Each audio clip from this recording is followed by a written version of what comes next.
But welcome everybody. Be sure to hit the like button. Be sure to hit the subscribe button. I remember in middle school when you felt self-conscious if you were the last one to go through puberty.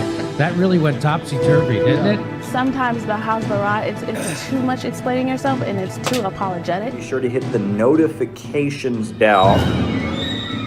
I actually do believe Israel won't just bomb countless civilians. Be sure to tweet this out. Be sure to put this up on your Facebook. You have to be kind to people. Be kind to the guys in this mess in the first place. Put this up on your Reddit. Chile is a country. Be sure to cut and paste, a link to this to go into your favorite Facebook chat group. It's good to see so many normal people in here. Now, spanking isn't just my deep, dark personal secret. It's America's deep, dark secret. I've never seen it explained so simply anywhere. Put this on WhatsApp. Put this on Telegram. Put this on your favorite messenger app. Hello and welcome to the Untitled Anarchist Seagull channel. I'm your host, an Untitled Anarchist Seagull called Elise. What's up, chat? So, there's one thing I wanted to talk about as we started out today. Perhaps some of you know already that about the Palestine Action Hunger Strikers. This is something that the British government has been doing everything possible, and the British media have been doing everything possible to just bury and pretend it's not happening. But it is, and it is important that we talk about it, and it is important that the British government also sees that people are paying attention to this internationally and nationally, because these hunger strikers several of them are now in critical condition. They've been on hunger strike for weeks. They're just, they're all being kept just endless amounts of time in pretrial detention on bullshit charges related to their actions to stop the genocide in Palestine by damaging weapons that are being used for genocide in Britain. And so I want to talk about that for a little bit, because I think it's important that as many people as possible talk about it, just as it's important that as many people as possible talk about the absolute horrors that continue to be going on in Gaza during what we're supposed to pretend is a fucking ceasefire, but very obviously isn't, because Israel and the US have not actually stopped firing.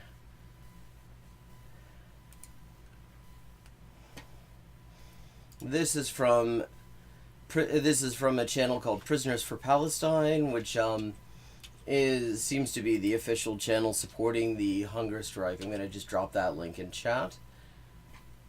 And there was a meeting a few days ago, apparently, in support of the hunger strikers.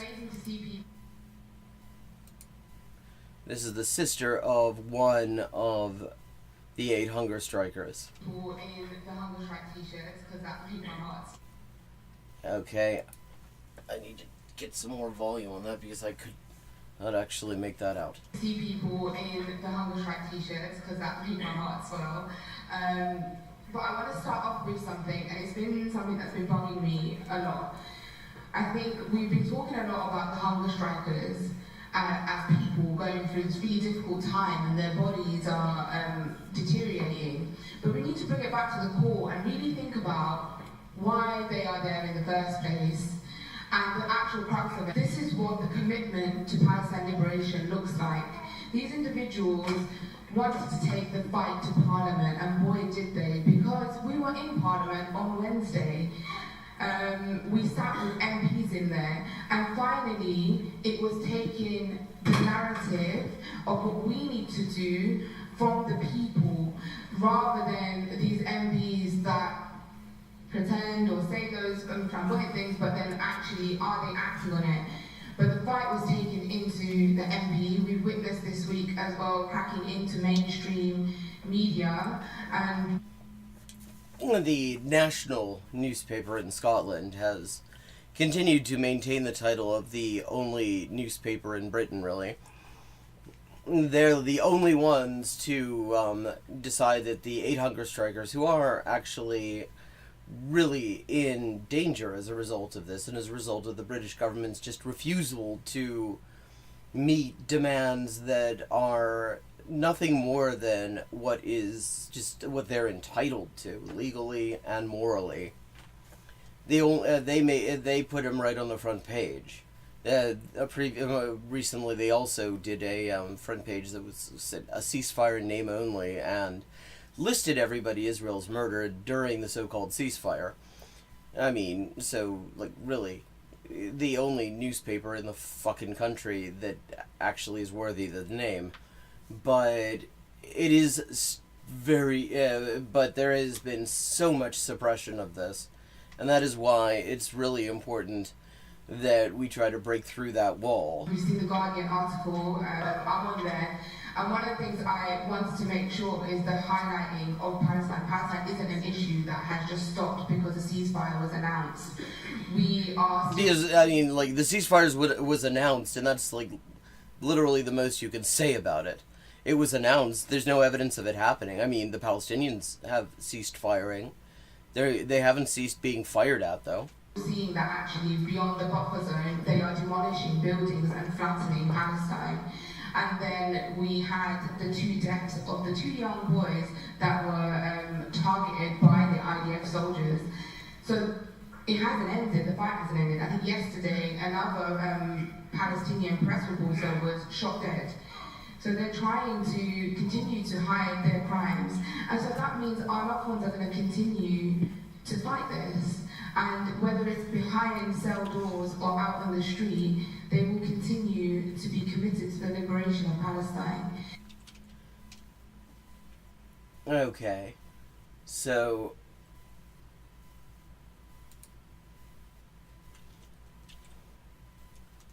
there was one other thing.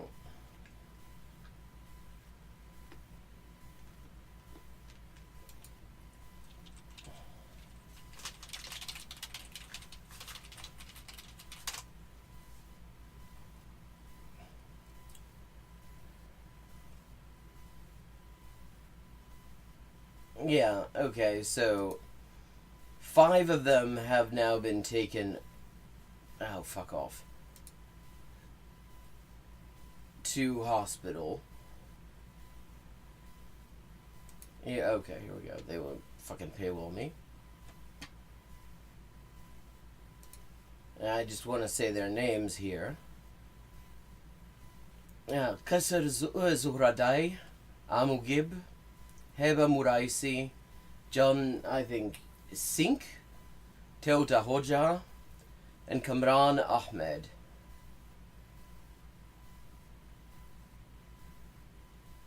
There is another prisoner who is diabetic, and he's on a partial hunger strike, which the Australian news presenters were taking the piss out of the other day, saying it was just intermittent fasting, but he's diabetic, so intermittent fasting is actually fucking deadly.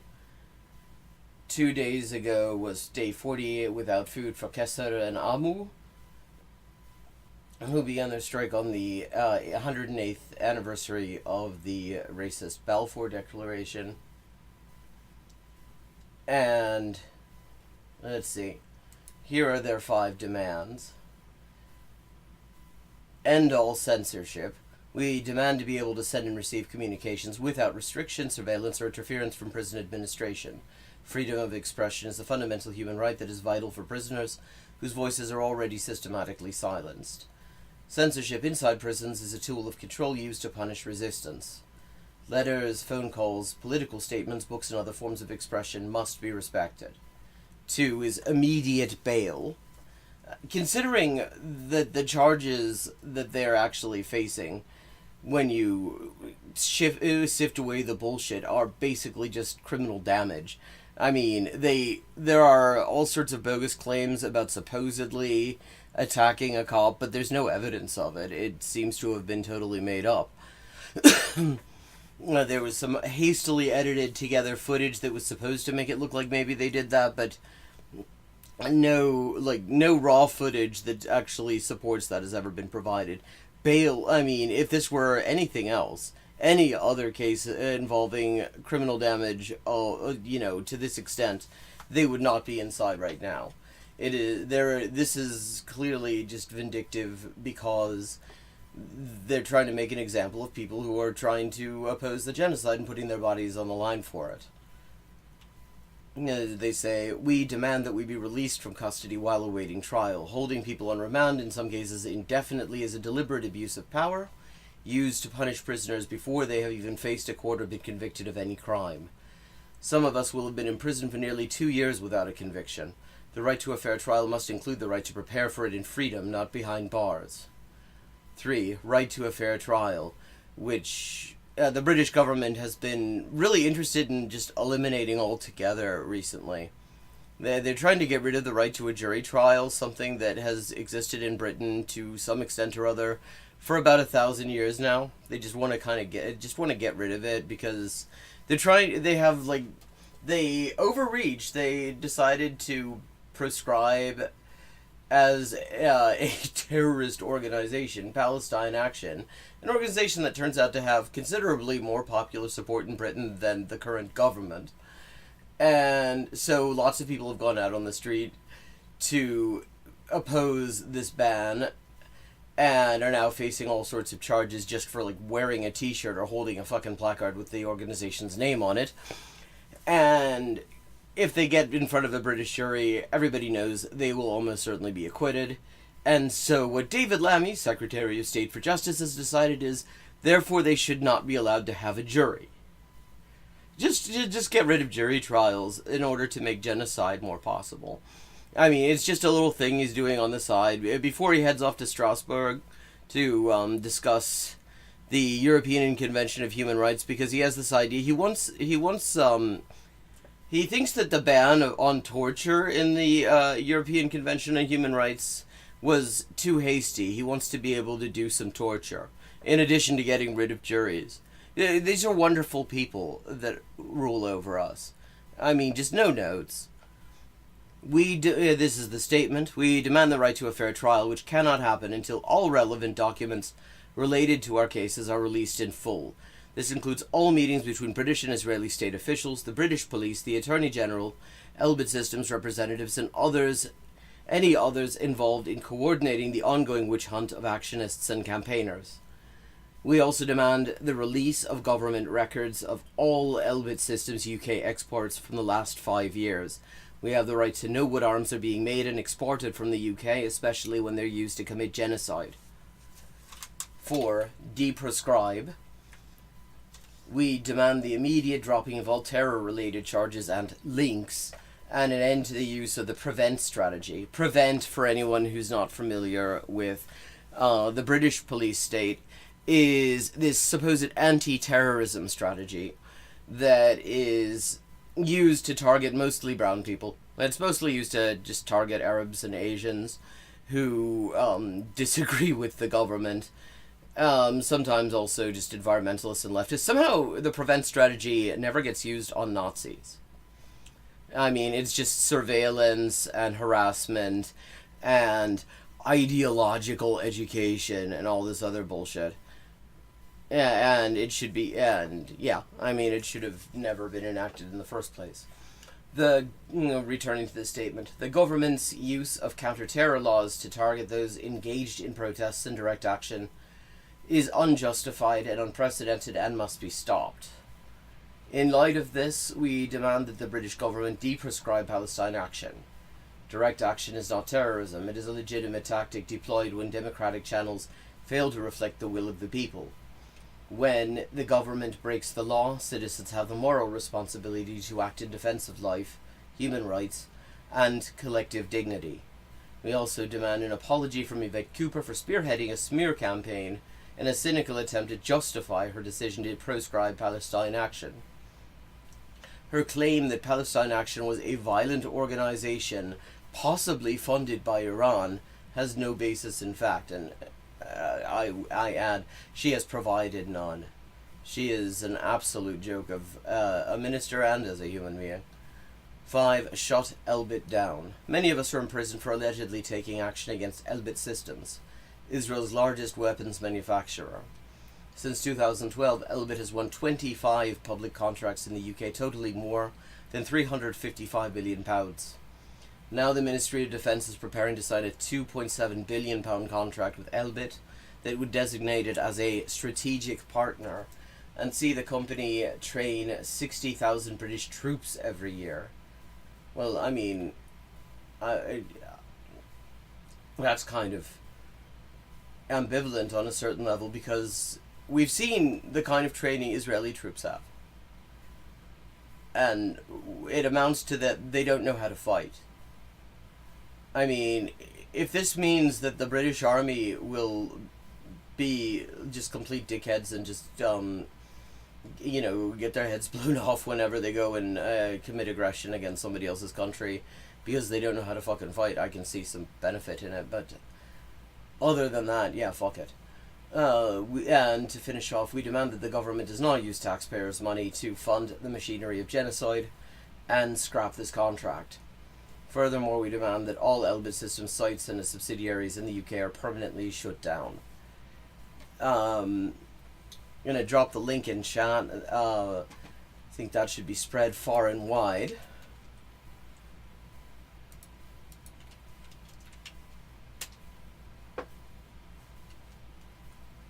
And with that, I just wanted to mention that because it's not getting anywhere near the attention that it ought to. I mean, there is very much a campaign of suppression. And every voice matters in that regard.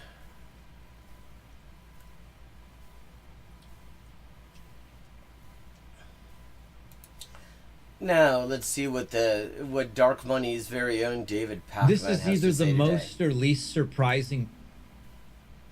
The title of this is Trump's newest goons can barely read or write. And this seems to be along the genre of where Nazis will say, you're going to die in camps, and liberals say, you forgot the apostrophe in your. Bit of news I could give you. You'll have to tell me which it is. ICE under Donald Trump, Immigrations and Customs Enforcement. These are the people carrying out these raids and rounding up of people in Home Depot parking lots. Only under Donald Trump, we're supposed to think. Trump's ICE is now hiring in. He doesn't. There is no Trump's ICE. Let's just be clear on that. It's the same ICE that the Democrats have been funding. Individuals who can barely read or write, and one guy who weighs almost 500 pounds. Like, who gives a shit? I mean, the only reason that this matters is it shows how desperate they are to find people to just make up the numbers. And that is good. That is good news. In that regard, it is good news because it means nobody wants to be an ICE agent, and they have to keep lowering the requirements just to not even make recruiting targets. And has been certified not fit to do any kind of work. What on earth is going on here? Trump's ICE has put together a hiring push, and they've been. I was recently in D.C. There were at bus stops. There were, posters inviting people to apply for ICE, and it has not only become a national embarrassment; it's become a dangerous embarrassment. What do you mean? It's become dangerous. They've been dangerous all along. This is why a lot of people were pointing out that were warning about this when it was first being proposed back in 2021 through 2022. This isn't some sort of a benign agency unless the wrong guy is in charge of it. It is never benign. Embarrassment as well. They want 10,000 new deportation officers on the street, and they want them there as quickly as possible. And the result is that they are packing this enforcement force. Well, I mean, see, here's the thing. If he weren't just pure slop, David might actually do some research. I will admit I have not actually done this research either because I didn't But yeah. In any case, but I feel that I should have, is the difference between the two of us, would be actually looking at how many people have been hired. That is public information. There must be some figures available. Because the real question is this actually successful? That would be useful information to give. Because it would tell us how much more pressure is needed.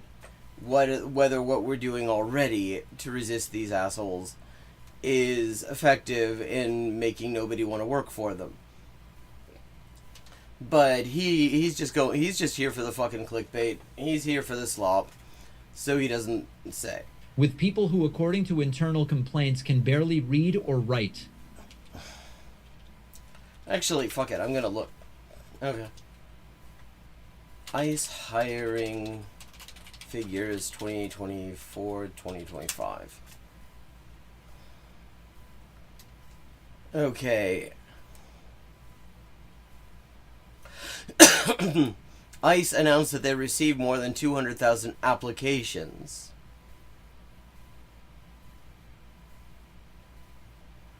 Which does not mean that they're all actually being hired. That's just applications.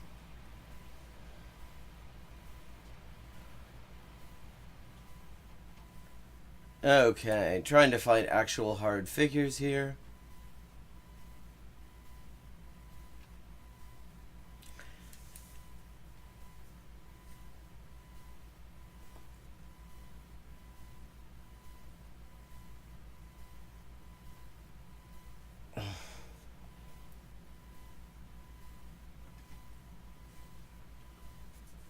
Yeah, how many ICE agents are there in two? Oh, here we go. October 19th. Okay, here, this is from Axios. Why ICE is struggling to... Okay, hiring 10,000 ICE agents is easier said than done. Like, they're putting out these numbers of the applications for a reason. They're saying... They're giving application figures, not because they don't have other figures. Here, I'm going to drop this in chat, too. This is from a couple of months ago, but it gives us a bit of an idea. Okay. Oh, fuck off. This is... What is this? Paywalled?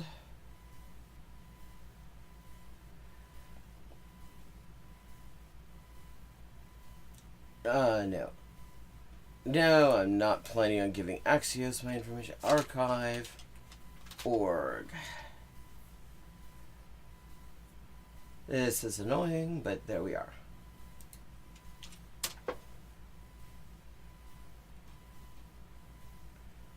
Archive.is.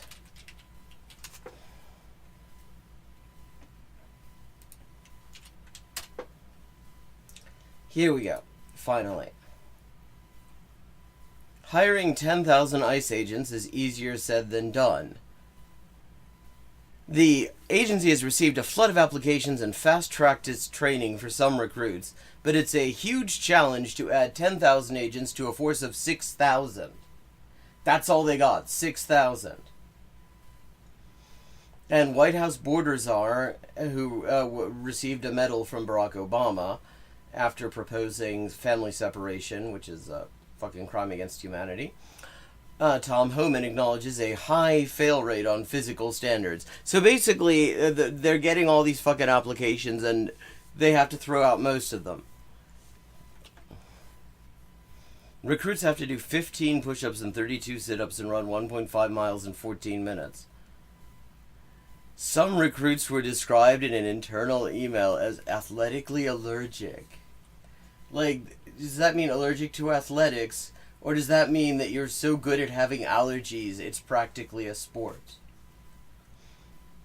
Others are failing tests on immigration law. Well, they've never known anything about fucking immigration law in the first place.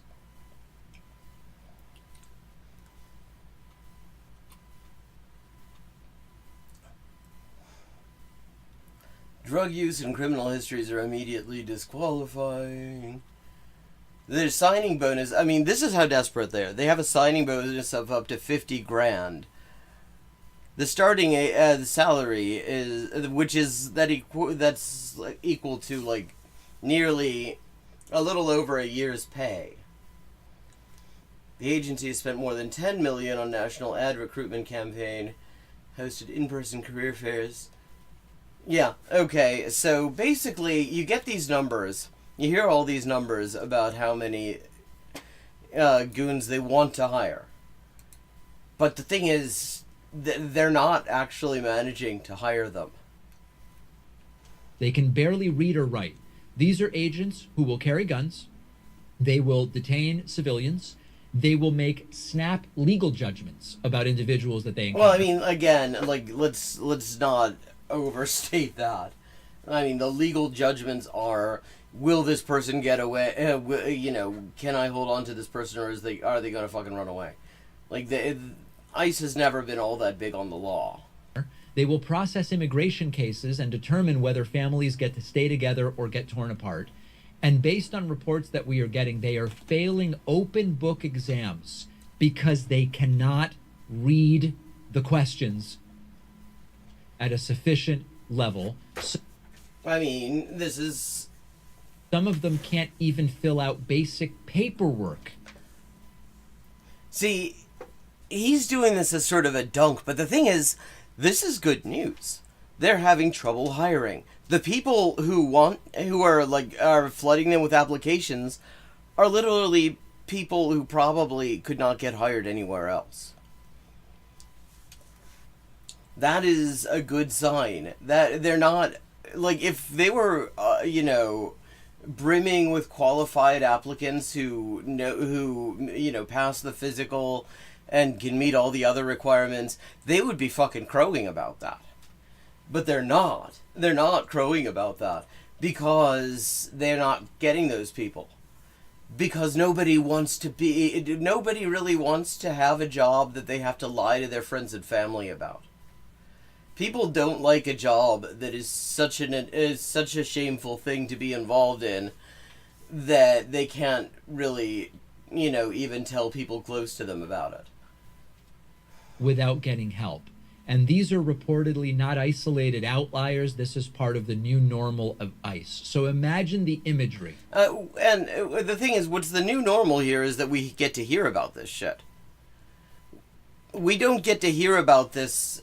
I mean, there have been massive recruiting binges in the past as well. And massive funding binges as well. But there's no interest in talking about just what kind of fucked up goons are getting hired for ICE when it's a Democrat in charge of it. I mean, and this is a big problem because ICE should not exist.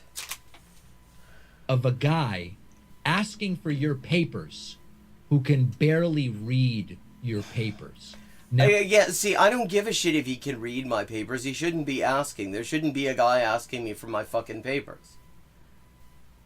Now, we've talked about functional illiteracy before. We've actually talked about... Yeah, I mean, it's kind of his source of income.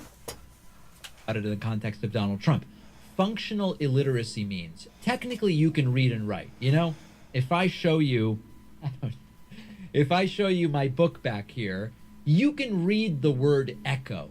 But if I hand you the book and say, read these 2 paragraphs coherently... You can't even read well enough to know that you can just put it down and you will not miss anything. Explain to me what they say. Very little is the thing. They say very little. You should pick a book that's worth reading. You can't do it. And so while you can recognize words, you go to the grocery and 20% of Americans struggle to read that. Now you might be saying, well, why is that overrepresented among these ICE applicants? And the reason is, I believe, if you're in the 80% of American adults that doesn't struggle to read and interpret and synthesize text, you probably already have a job. And you no.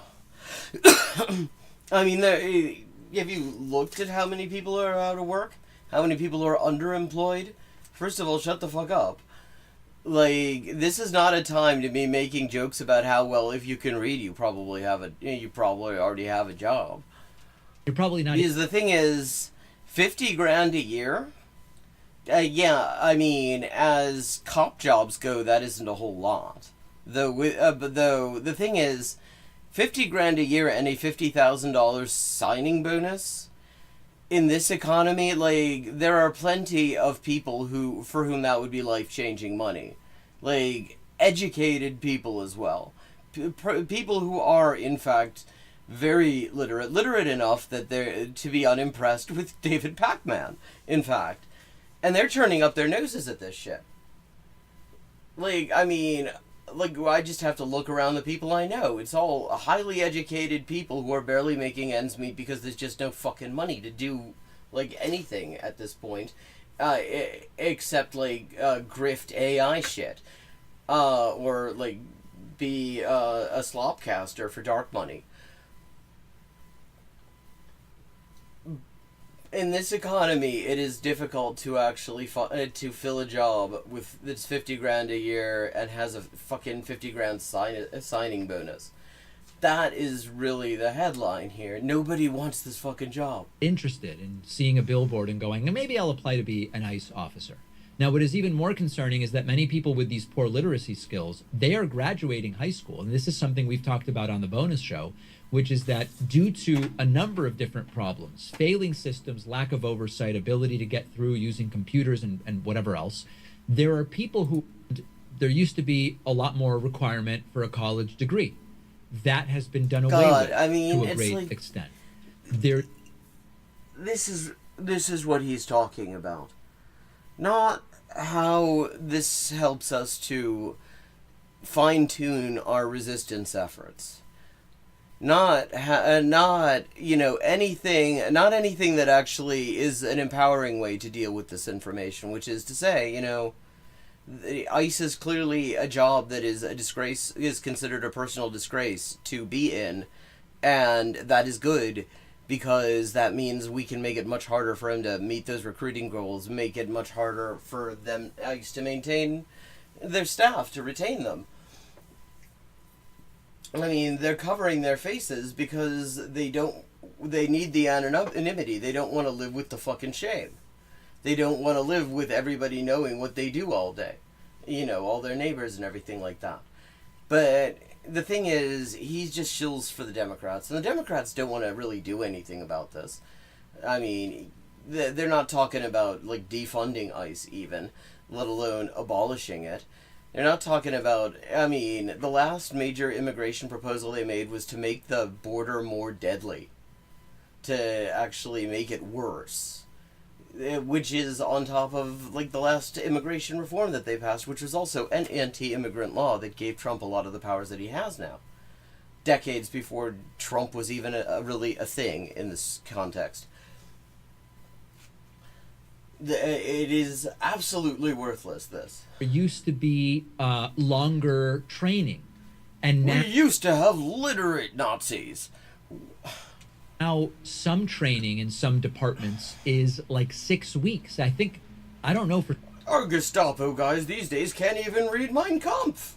Sure, but I think that there are mall security that get basically the same amount of training or close to it. And so they are trying to push through what one DHS official said is anybody that has a pulse.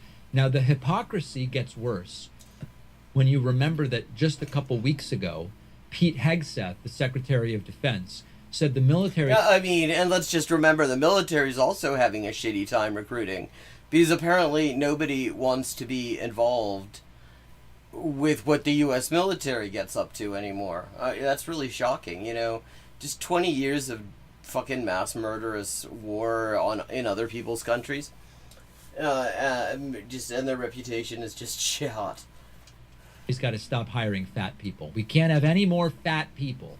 And meanwhile, we learned that this new ICE recruitment effort... and the wild thing about that as well is people were already washing out of the physical who even applied to join the military in large numbers. That's part of the problem. It isn't all just not people not applying.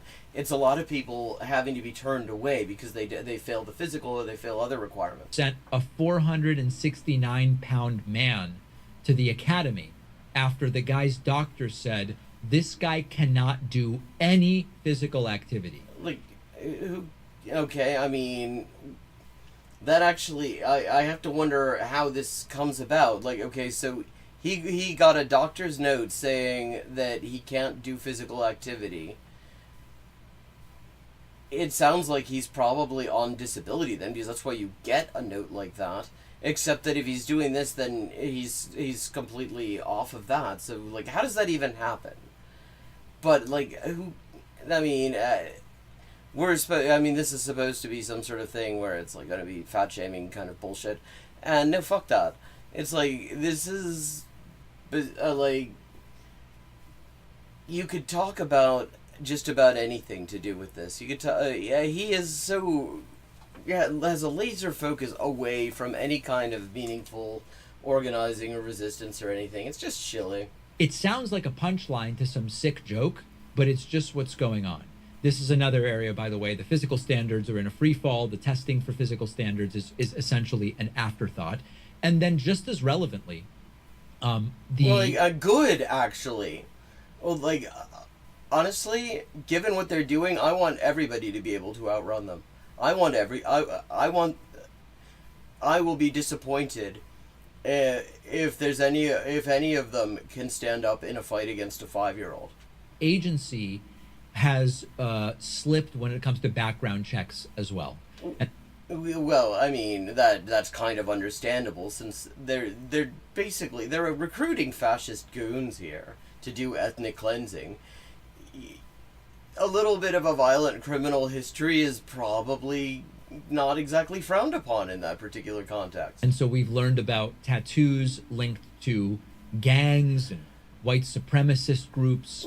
Like, if you're gonna ban anyone who's linked to white supremacist groups from the ethnic cleansing cops, you're gonna not have trouble filling spaces, I think. They are noticed much, much later than they should be, and sometimes they are dealt with and sometimes they are not. So ICE is burning through bodies almost as quickly as it hires them. Good. Hundreds have been removed from training for failing the literacy component. Good. For failing the fitness. Like, seriously, let them waste their entire fucking budget on this. Let this completely shoot their budget for the year. Just weeding through hundreds of thousands of applications from candidates who are never getting in. Let them bankrupt themselves on it. Component, or the medical screening, or the background check, and you would normally see that and go, wow, we need to overhaul the whole program. We need to not have this program. You know, maybe not better ethnic cleansing cops, maybe just not have ethnic cleansing cops. We can't be getting so far with so many people and then finding out they're actually not physically fit, they can't read, or whatever the case may be. Now, meanwhile, DHS is insisting that the vast majority of new hires are already experienced law enforcement officers. Okay, but what is the number of new hires, though? Because that number is not being made very public. They're splashing the number of applications they've received all over the fucking place. I mean, that Christy Kobold, or whatever the fuck her name is, Gnome, was bragging about, we have 160,000 applications, we have 200,000 applications and everything like that. The number of people who actually make it through the screening process and get hired is not an easy number to come by, as far as I can tell. At least a quick Google search only revealed that one Axios article where it said they're having trouble filling they have 6,000 people, and they're having trouble getting to 10,000. Which kind of tells you something right there. They have 200,000 applications, and they're struggling to fill 4,000 posts. But if that's true, how are so many of them washing out? There's two possibilities. DHS is lying that so many of the recruits are former law enforcement, or... I mean, former law enforcement doesn't mean shit, too. I mean, because you have to do something to be former in the first place. It's true that they're former law enforcement, but they're getting a ton of former law enforcement that can't read or write or have white supremacist tattoos. I mean, that... or no comment. Or unable to meet the basic fitness standard. So either way, this is a... Or they're former because they have criminal background checks that they're failing. Now, we were told when Trump came in that we were going to get law and order. And anyone who was paying attention was well aware that what he meant was white supremacist violence. And we've gotten that. We've gotten white supremacist violence. The people who talk about law and order, that is what they're talking about. They're not talking about anything that we should be happy about. Ever. This is very much not law and order. Yes, it is, actually, though. Like, this is, like, you can't be this naive, David. You can't be this naive. The people who like to talk about law and order, this is what they're talking about. They're talking about goon squads fucking you up on the street for no reason. They're talking about state terror. Especially racist state terror. This is the militarization of incompetence. And it's happening in an agency. I mean, the militarization of incompetence? Like, what the fuck does that even mean? Militarized incompetence. That unfortunately is already notorious for abuse and overreach. And when the people enforcing federal power don't understand the laws that they're enforcing, or potentially can't even read what the law is. I mean, then what you have is the situation we've been in all along. The danger is essentially guaranteed. Like, the thing is, let's assume you had perfect candidates. Let's assume they had absolutely none of these problems. The danger is still there. Because the danger is inherent in their job. Their job is the fucking problem.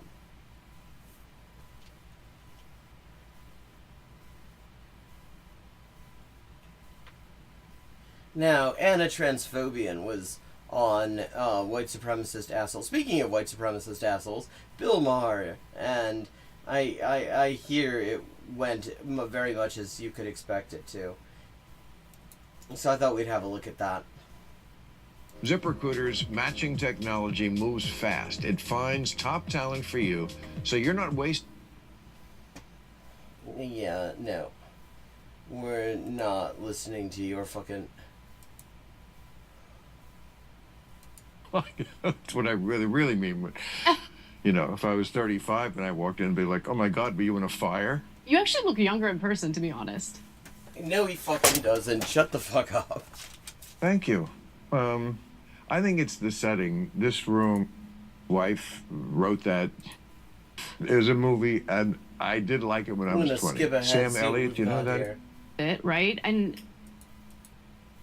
okay, both parties are blowing it, is what this section is called. Area where I think we have a lot of agreement is where we are willing to be critical of the Democratic Party. I'm obviously also critical of the Republican Party. No, like, not very much lately, though. Neither party seems competent for the moment that we're in. No. And right. that's terrifying. I agree. Yeah, it's absolutely terrifying. Right. It reminds me of the... I'm sure you watch the World Series every inning. Oh, definitely, but yeah. There was one 18-inning game, and that's twice as important in those extra innings. Mm-hmm. It was like, wow, this is there for the taking for one of you team. So had the wind at their back. All they had to do was not get drunk with power. Yeah. And fuck it up. And of course, that's exactly... I mean, the Republicans, when they came into office, they so had the wind at their back. No, they didn't. They won by default. They did not have the wind at their backs. What they had was an election that was thrown to them. All they had to do was not get drunk with power. Yeah. And fuck it. Well, I mean, you see where that might be a problem. It up. And of course, that's exactly... and I don't think his instincts about fixing this and this and this and this are wrong always. Really, they're not right. Tell us, which bit would you say his instincts have been so great on, please? There is lots of shit that needs fixing, and yes. some he's fixed great, in my view. Like what? Like, did better in the Middle East than anybody had done. Really? Like, Yeah, I mean, he's just doing the exact same shit, though. Got NATO to pay for shit. They were already doing that. That's not new. Colleges out of control. Yeah. Okay, so like the other thing that he wants is, remember, this is Bill Maher. This is the guy who's been like complaining about cancel culture and like free speech for fascists and stuff. Big Mr. Free Speech guy, and so it turns out one of the things that he thinks that Trump got done really well was to try to get rid of academic freedom and just turn universities into institutions of white nationalist propaganda. Yes, but of course, almost everything, the way he does it, is just a disaster. Yeah, I mean, if he were just like doing white nationalism more politely and competently. Agree with you on it's NATO. Cruel, Yeah. and it's unnecessary. Doge, it's like right. There isn't a non-cruel way to do racist violence, though. Just unnecessarily asshole-ish to a problem that if you had just... Like, what's the problem? What's the problem that this was fixing, though? That there weren't enough, like, jobs for power-hungry 19-year-old fascists? Handled it government? in a just a more humane, human, far-sighted way. Wow. So what Bill's worried about, he doesn't like that he was like harming millions of people in an asshole-ish way. He wanted him to do it in a humane way. Like, I mean, this guy, people care what this guy thinks, and I do not understand that. Because I don't think that, I'm not exactly convinced that this guy thinks. Like, the shit that just comes right out of his mouth. You'd have the people behind you, and now... The people didn't like him to begin with. Starting to lose them. Oh, he wasn't starting to lose them. He was unpopular to begin with.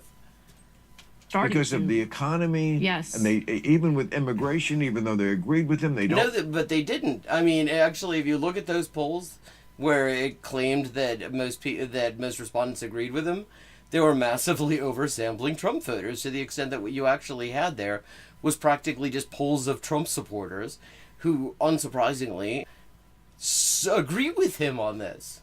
Like they don't like watching day laborers at Home Depot parking lots get snatched up by masked men, right? Like, yeah, which is why which is why it's so great when Democrats do it, because then they don't see it. It happens at night. It's quiet and there's no cameras. They don't like seeing, parents get snatched up by ICE agents as they're dropping their kids off to school. Like, look, I think Biden... Well, wait, I mean, and you're saying, because his point was that he was doing it in an unnecessarily inhumane way. Like, okay, so tell us, Bill, what's the humane way to do ethnic cleansing? Really? I mean, he's a big Zionist. He probably has an answer. He did mess up when it comes to immigration. He messed up. 100%. So I actually really sympathize with people who were furious over what happened with immigration under the Biden administration. What do you mean? With what happened? You mean, is she gonna pretend that Biden did not continue all of Trump's worst shit and actually expand on it?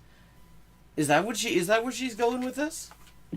At the same time, he deported more people. Think most Americans who think of themselves as hardliners on immigration you mean white nationalists? Let's be honest here. Realize just how integrated undocumented immigrants are in our society. No, they realize it. Those people realize it. That's what they don't like. Right? And I'm talking about people who have been here for literally decades, who do pay taxes. Which is most of them. Most of them pay taxes. Because the easiest way to end up getting an immigration audit at your business is if you have a workforce, a non-zero workforce, and somehow nobody's filing W-2s. But don't get the benefits that come along with the, various public programs that they're funding through their taxes. And there needs to be a better solution than swinging from one extreme. What do you mean swing? There hasn't been any swinging. We've been on one extreme for like 30 years now. To another on this topic. Well, why don't we? No. Wait a second. Why don't we try swinging to the other extreme? We've tried mass deportations for 30 years now.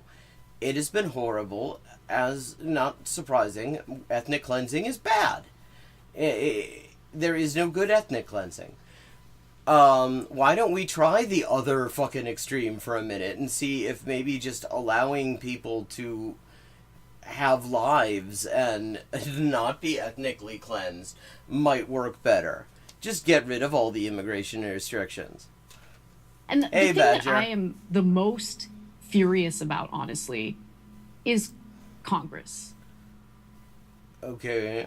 Congress is the most useless branch of our government at the moment. I'm not saying it's unnecessary. I think it... Really? I mean, out of... That's a really tight race to be calling. It's an important part of our government. But over the last few decades, we both know Congress has ceded much of their power to the executive branch as it pertains to foreign policy. Big mistake. That's been going on for several years. I mean, they haven't so much ceded it as it's been taken. Like, they haven't really... They have occasionally tried to claw some of it back. And it's just the past few decades. It's like since World War II, basically. But, I mean, the thing is, Congress just writes words on paper and the executive has guns and money.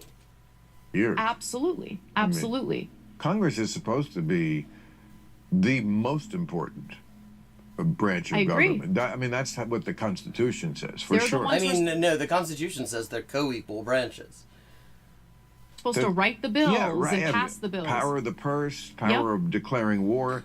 The president is just the guy who is supposed to carry it out. He executes it. He's the top executive.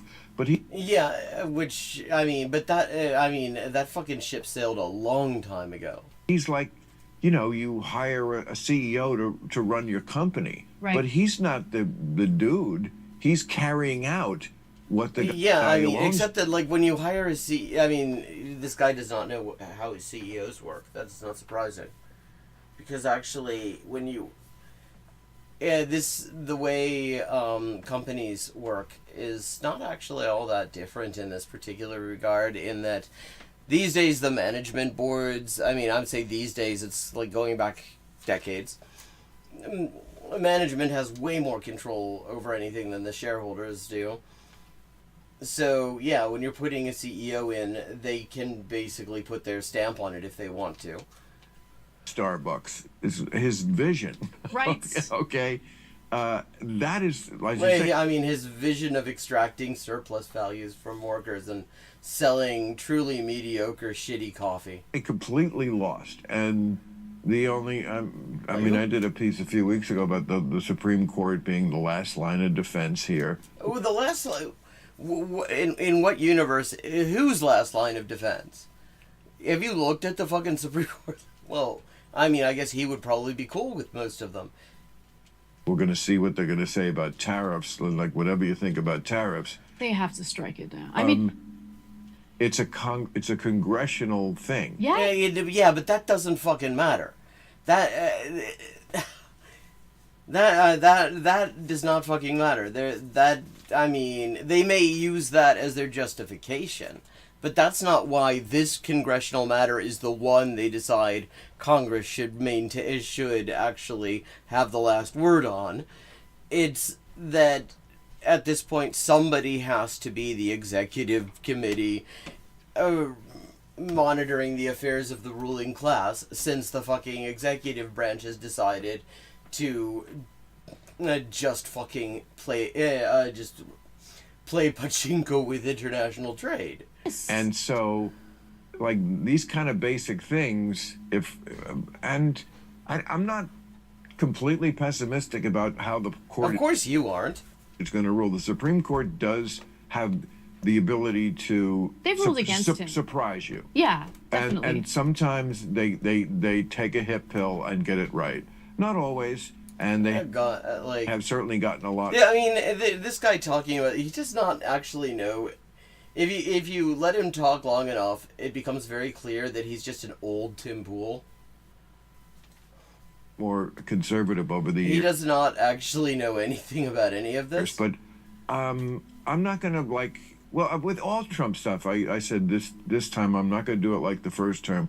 Like, when it happens, Yeah. maybe I'll get upset. If I it's mean, the in the first that term, is- it's worth remembering, his big thing was complaining about cancel culture and defending free speech for Nazis. That was his thing in the first term. worth getting upset about and talking about and critiquing, and I never pull a punch on that. But, I don't give And a those shit about punches the always head downward. ballroom. And Me and either. if you do, it's just an indication that Trump is much too part of your personality. It doesn't matter. First of all,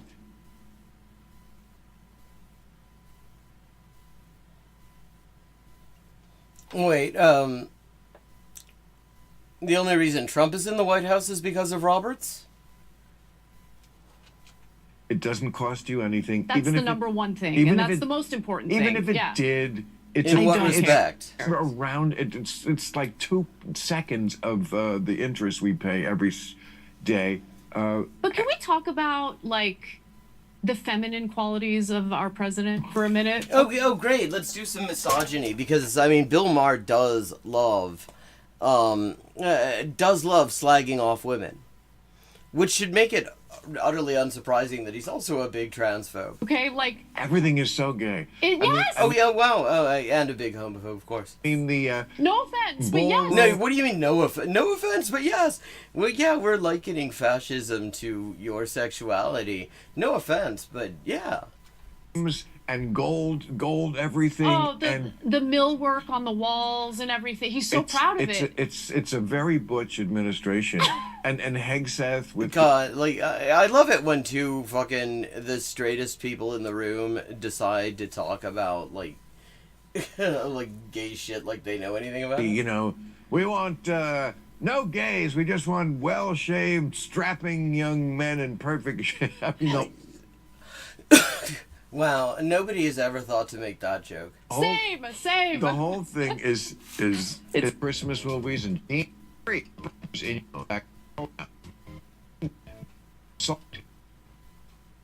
Code Club Random for 10%. As you and I both is going on the federal level, which is bad enough. But as you and I both know as Californians, we get a double whammy of experiencing the incompetence of leadership in our state. And so Oh yeah. I feel like I find myself in this really interesting position of experiencing what corrupt Democratic leadership looks like. I mean, we didn't know that? We've had plenty of it. Yeah, I mean, And how disastrous it is. And then on a federal level, I'm not, loving a lot of what's been happening recently with the Trump administration. No. And Somebody remarked, I have not actually seen the whole thing. Oh, in that sense. See, I don't think that would... I think if somebody else had been in Roberts' seat, that particular result probably would have been the same. In fact, I mean, part of what tells me that is, if you look at the criminal charges that were brought against Trump, they very scrupulously avoided all of his worst crimes, because his worst crimes were all committed in his official capacity. So, I mean, and that indicates that from the very start, there was no interest in, like, just vindicating the idea that the rule of law applies to presidents' actions in their official capacity.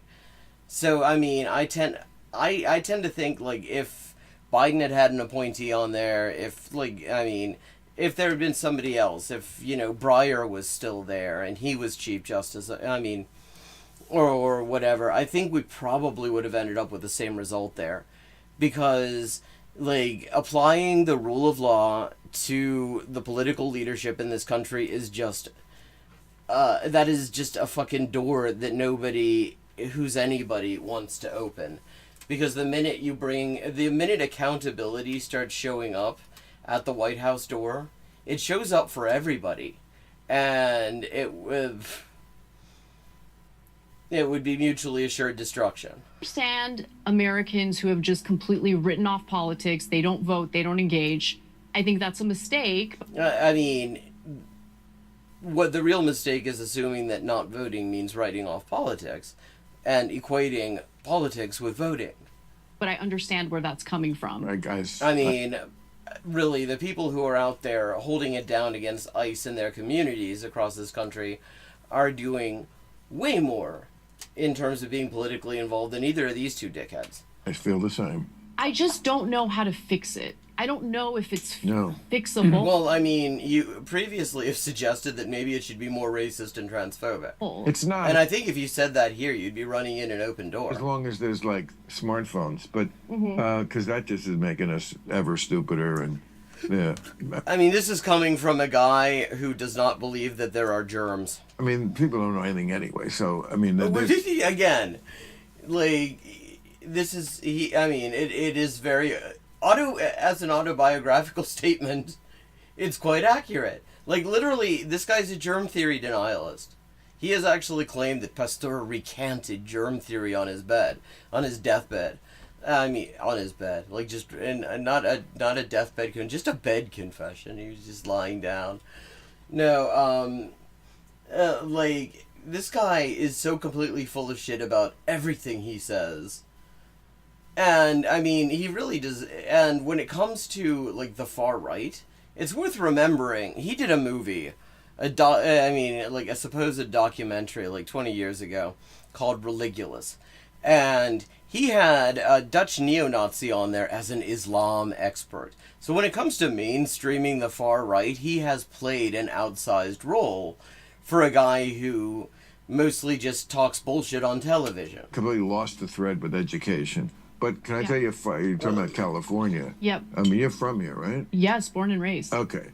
So here's a fire story. Mm-hmm. Like in January when the fire hit, Matt Gaetz was a scheduled guest. I think it was January. Well, of course he'd have a pedo on there. He looks like the kind of guy who would have pedos on there. 7th, and he drove through the fire to get here to keep the booking. I mean, wow. I've had people. Yeah, he was probably just glad to hear somebody who's willing to fucking talk to him. Cancel bookings for nothing. And then we chatted here right up until the evacuation order came. Jesus Christ, like, there are people who would actually do physical violence in order to keep the secret that they had that kind of a chat with Matt Gaetz. Like, there are people who are, like, hiding files, suppressing files, taking out the black marker and the Tipex and redacting files to avoid admitting that they have conversations like that with guys like that. And here's fucking Bill Maher out here like, yeah, Matt Gaetz and me, we were talking until the wee hours. There was a fire going on, everything was burning down, but we were just loving the moment. Like, motherfucker, you just, like, this guy snitches on himself like the FBI is paying him for it. No way. Yeah, good for him. That's good for him. Fuck you. Like, actually really impressive. Wow. The things she's impressed by. No, but seriously. Well, as my catch line is always, everybody's a monster till you talk to them. Yeah. Well, which is why this is coming from a guy who has declared all Muslims to be monsters. Yeah. And then there are certain things you're obviously going to still disagree about, you right. know. I mean, like raping children. Laura Trump was here, like last show we did, and you know, as all these shows with the Republicans, I mean, they take their beating like a man. They never ever. Yeah, well, that's because you don't beat them. You don't give them a beating to take. I mean, you just beat them off, which is not the same thing. Like, get upset when we go back, and I mean, there must be. I mean, that's one thing you gotta give. You gotta give these Republicans credit for, is that when you go to glaze them, they sit still and they let you get it to a high shine. I've never seen somebody take a hand job with such aplomb. Been 6 to 8 major things that, you know, I just push back on, you know, well, clearly, yeah, but they know they're going to Bill Maher because they know the shit that they're going to that he's going to push back on is stuff they don't care about. He's not going to, like, because he's cool with all the racism and the bigotry and the sexism and the transphobia. 2 minutes later, we're laughing, and there's a way to do it where Right. you just cannot expect. You just can't have that attitude of, you must come around to my way of thinking, or you're dead to me, unfriend you. Well, except that, I mean, motherfucker, you say that about 1 billion people just because they happen to be of Muslim background. Yeah, like, shut the fuck up. Like, ooh, wow. I mean, he's so big. He's Mr. Openness. Cut you off. No Thanksgiving for you. It just doesn't work. Even if it was. What do you mean it doesn't? It doesn't work for what? Doesn't work for who? Like, I mean, I am not in any danger of being asked for an interview by fucking Matt Gaetz, I don't think. But I wouldn't take it. I wouldn't take that fucking meeting. And I don't think that would actually... I think that actually is really good for me. Because I don't want to be in the same room with that motherfucker. He's a scumbag. Yeah, like, what do you mean it doesn't work? Doesn't work... I mean, something works or doesn't work depending on what you're trying to do. What are you trying to do that it doesn't work for? See, if you're trying not to, like, allow white supremacists and fascists to feel that their ideas are, like, socially acceptable, then it does work to actually tell them to fuck off, to cut them off. Then, I mean, that works really well. In fact, like, ex-fash have said that kind of shaming has been one of the things that has led to the introspection that led them to leave the fucking movement. So it does work for that, but that's not what fucking Bill Maher is trying to do. The right thing to do, which it is not. Right. Because you are not God, and you don't know what the answer is. And this guy, you're not God, and you don't know what the answer is. Like, she at this very moment, Anna Transphobian, if she actually, like, had any integrity at all, and was, I mean, she claims to give a shit about the Palestinians. And she talks a good game about it a lot of the time. She's here with Bill Maher, who has said just the vilest things about Palestine. He has told just absolutely outrageous lies to justify the ongoing genocide. And this would be a moment where if she had any fucking integrity in her body, she could go, okay, now show us how that works with you and Muslims, Bill. And just watch him fucking choke on that cigarette. Watch that cigarette just come right out his ass. But she's not going to do that. In fact, one of the things I saw comments, I'd seen clips of this on like the Vanguard, I think it might have been. And in the comments, somebody said, you know, it was really disappointing that she didn't bring up Gaza at all, since he is just such a horrible piece of shit on Palestine. And that is absolutely pathetic. Like, that would be the absolute bargain basement bare minimum that you could expect of her, given her stated positions, given the kind of commitments she, like, pretends to have. And she didn't apparently do that. Again, imagine 10 reasons why they think differently. People are different. They grew up in different parts of the... Well, yeah, but you're talking about a fucking child rapist right now, Bill. Maybe it shouldn't matter. Country, maybe all that matters is that sucks. Different thing that was put in their head as a child, different personalities. A lot of politics is your personality. People are... No, so his politics suck because his personality sucks. I mean, I can follow that. It's not just born square. You're a square. What party? You motherfucker!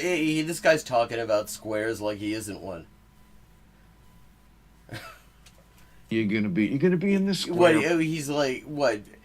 Like he's not square because he's like an old white dude who smokes weed occasionally. Party. I mean, and announces to all the world that he's a libertarian every 5 minutes. I mean, that is the absolute squarest white guy shit ever. Talking about how he can have a great conversation with child rapist Matt Gaetz, even in the middle of a fire. And it's I mean, motherfucker, you are so square they could use you in geometry classes. Where the fuck do you get off talking about squares? Mm-hmm. You know? Yeah. And it's just, to hate him for that is just, it's cuckoo. Well, motherfucker, the people you're talking about hate people for shit they were born, you can't hate people for being bigots, but you shouldn't judge people who are bigots just because they hate people because of who their grandparents were. Shut the fuck up, Bill. I mean, I don't, there's very few people that I hate. I think I can maybe... Well, I mean, trans people. Name one. But for me, it's about a person's actions and whether or not they are... Trans? ...hurting others. Oh, you mean kind of like you're doing? Totally okay with that's it. A you good, know what I'm that's saying? A good standard. Yeah. Yeah, let's apply it to you, Bill. And I love political debate. I really do. And I mean, and as long as it's dishonest, and as long as the stakes do not apply to her. I forget oftentimes when I'm engaged in a passionate, political debate that not everyone thinks the way I do, because I'm able to get as fiery as we need to as we're, arguing.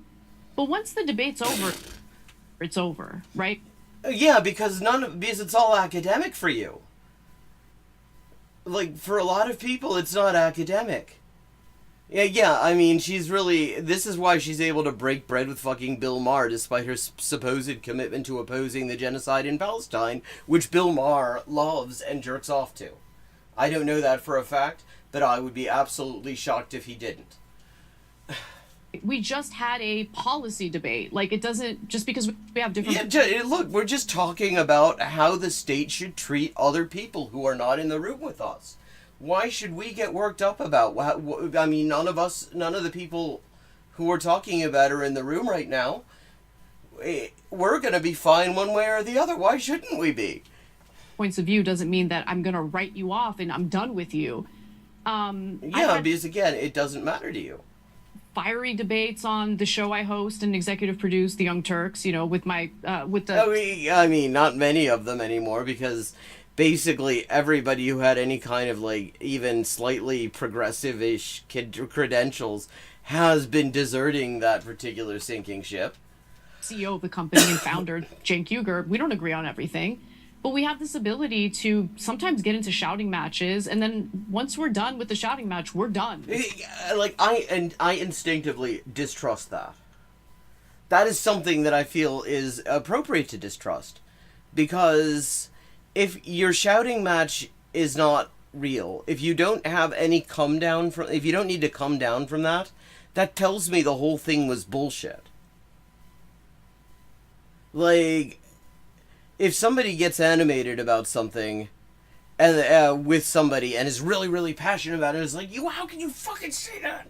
And 5 minutes later, the cameras are off, and they're drinking scotch and telling golf anecdotes. What I've learned is that I've been watching two liars. I mean, and it's really interesting how the two of them are talking about this, yeah, obviously the stuff is kayfabe. I mean, and yeah, obviously a lot of it is in fact kayfabe. But it shouldn't be. That's bad, actually. People should not engage in fake fucking debate theatrics in order to mislead an audience. I don't think that's great. I think that's fucked up, actually. I think that's part of what's fucked up about this society. It's good practice for marriage. Actually, yeah, it is. Well, no, it doesn't work for marriage, and it doesn't work for actual relationships, because if you're in an actual relationship with somebody, and they are able to turn it off like that. They get really, really animated and pissed off, and they're screaming and everything, and it's the most important thing to them.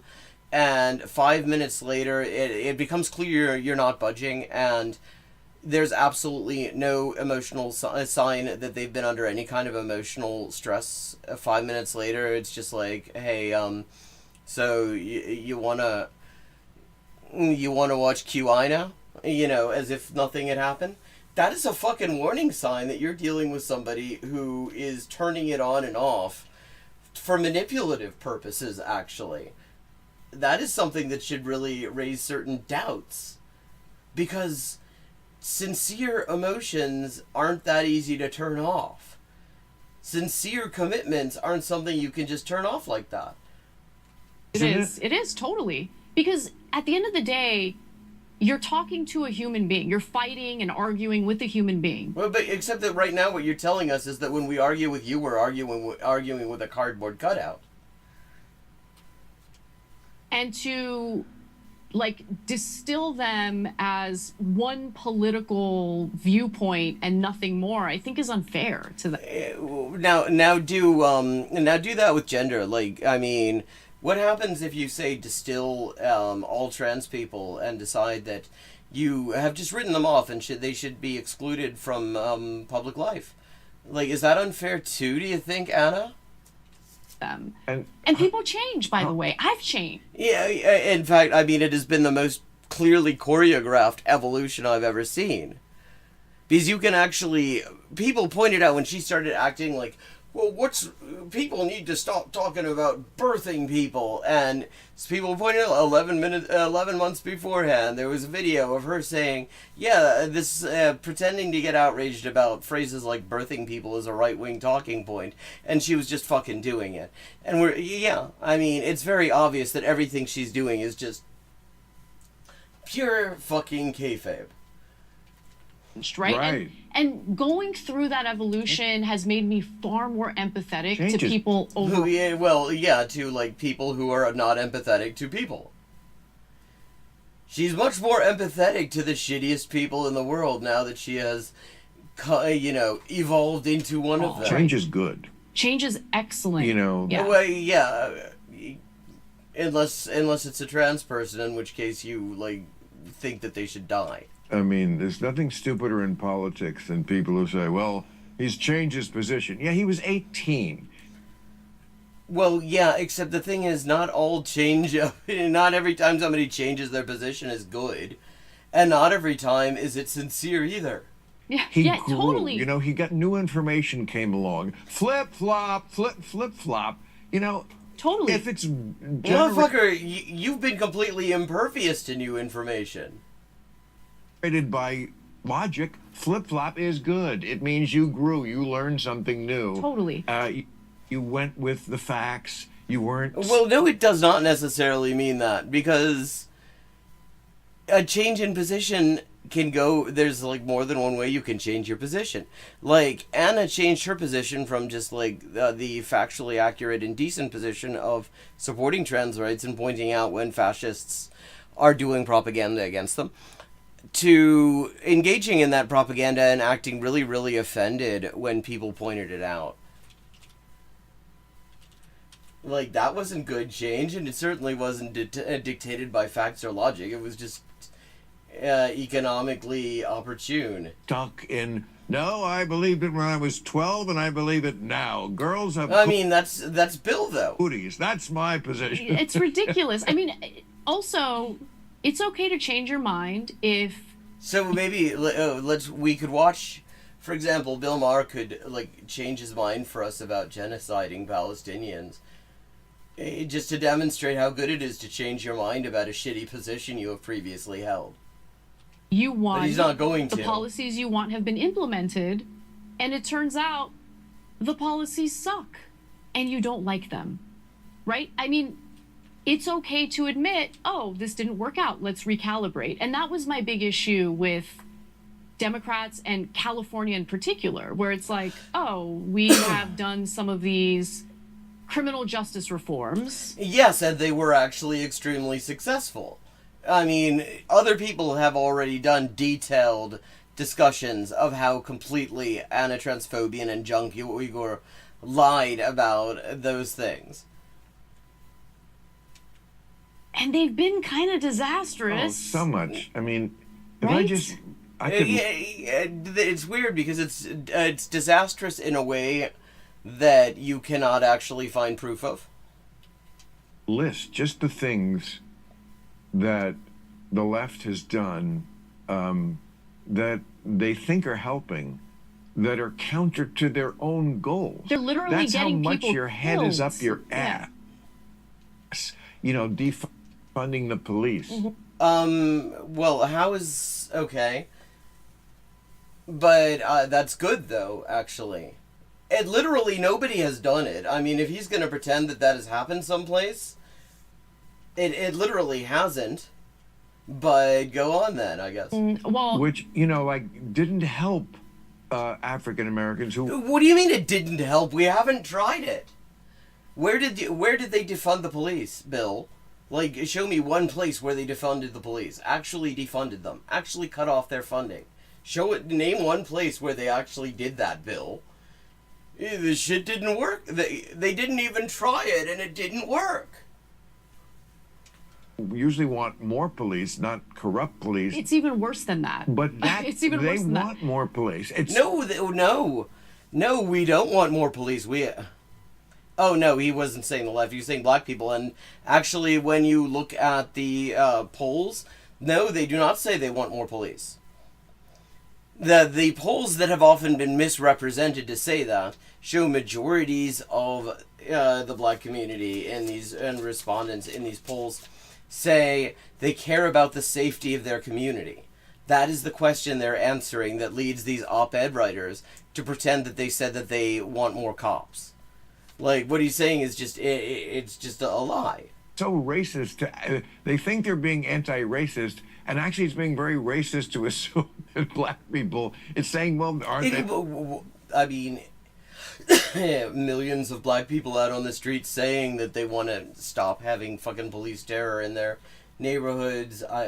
It seems like maybe there's actually a significant number who do believe that. But I mean, fucking Bill Maher is here to tell us what black people think, and we should really be thankful for that. The criminals, we can't have a lot of cops around them. No, they're not. So a really good friend of mine who does consulting for media, like, would send me polls. And the polls were about, you know, black Americans and how they feel about policing and what they want. Do they want to defund policing? Do they want to keep the funding levels the same? Do they want to increase policing? And I was shocked. Poll after poll indicated, no, they don't want to cut funding for policing. Yeah, that's actually not true. The polls, like, nobody has been able to point out an actual poll that says this. People interpret it. If you actually read the questions that are asked, they're not being asked this. But I just noticed the time. It is time to wrap up. Thank you to everyone who joined in. I hope you enjoyed the stream. And if you are enjoyed the stream enough and that you want to see more of it, I will be back tomorrow night at 11:30 p.m. U.S. Eastern Time, and I look forward to seeing you then. Have a good night, and good luck.